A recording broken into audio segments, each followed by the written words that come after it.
दोस्तों, कर्मों का फल सभी को एक न एक दिन जरूर मिलता है। अच्छे कर्म करेंगे तो अच्छे फल मिलते हैं और बुरे कर्मों का फल बुरा। लेकिन हम सब ने ये सिर्फ सुना है, लेकिन क्या ये सच है? तो आइए जानते हैं इस सुंदर सी कहानी के माध्यम से। दोस्तों, एक समय की बात है, एक महात्मा अपने शिष्य के साथ घूमने के लिए निकले। महात्मा को इधर उधर की बातें करना बिल्कुल भी पसंद नहीं था। कम बोलना और शांत रहकर अपने काम से काम रखना महात्मा को पसंद था, लेकिन उनका शिष्य बड़ा बातूनी था। वह सारा दिन इधर उधर की बातें ही किया करता था और दूसरों की बातों में उसे बहुत आनंद आता था। चलते चलते जब महात्मा और उनका शिष्य एक तालाब के पास से गुजर रहे थे तो उन्होंने वहां एक मछुआरे को पानी में जाल डाले मछली पकड़ते हुए देखा।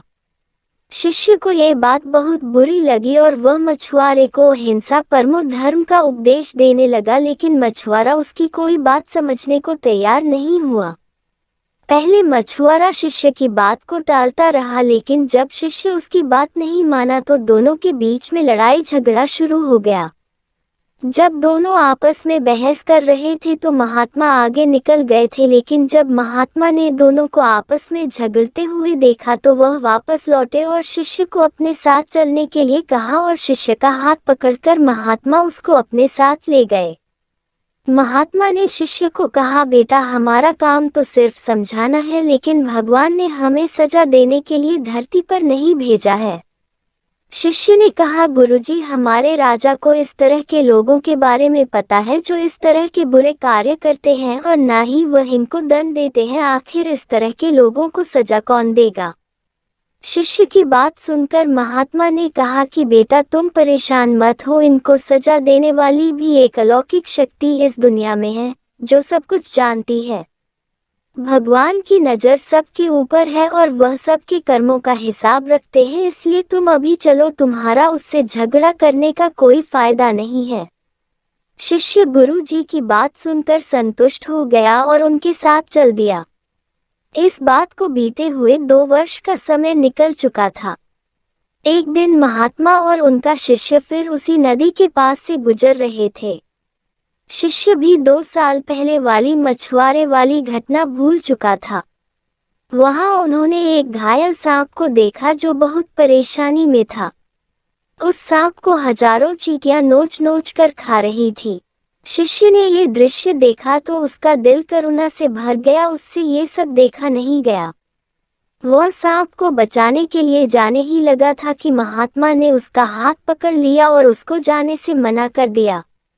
शिष्य ने गुरु से पूछा, आप मुझे सांप को बचाने के लिए क्यों नहीं जाने दे रहे? महात्मा ने कहा, इस सांप को अपने कर्मों का फल भोगने दो। अगर तुमने इसको बचाने की कोशिश की तो इस बेचारे को अगले जन्म में फिर ये दुख भोगने पड़ेगी, क्योंकि कर्म का फल सभी को भोगना पड़ता है। शिष्य ने महात्मा से पूछा कि गुरु जी, इसने ऐसा कौन सा कर्म किया है जो यह इतना भयंकर कष्ट भोग रहा है? महात्मा ने कहा कि यह वही मछुआरा है जिसको तुमने 2 साल पहले मछलियों का ना मारने का उपदेश दिया था और वह तुम्हारे साथ लड़ने के लिए तैयार हो गया था। वह मछलियां ही ये चींटियां हैं जो इसको नोच नोच कर खा रही है। शिष्य महात्मा की बात सुनकर हैरान हो गया और उसने महात्मा से पूछा कि गुरुजी, ये तो बड़ा ही अजीब सा न्याय है। महात्मा ने कहा, बेटा, इस दुनिया में स्वर्ग और नरक के सारे दृश्य मौजूद हैं।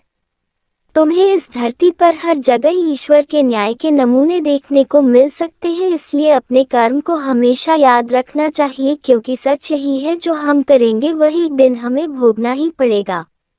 महात्मा ने कहा कि हमारे जीवन का हर पल बहुत ही कीमती है, इसलिए इस जीवन को बुरे कर्म करके बर्बाद नहीं करना चाहिए। शिष्य को गुरु जी की बात समझ में आ गई। दोस्तों, यदि हम अपने जीवन में बहुत ज्यादा अच्छे कर्म करते हैं तो उसी के फलस्वरूप भगवान हमारे साथ न्याय करेंगे, इसलिए हमें जीवन में हमेशा अच्छे कर्म करने चाहिए।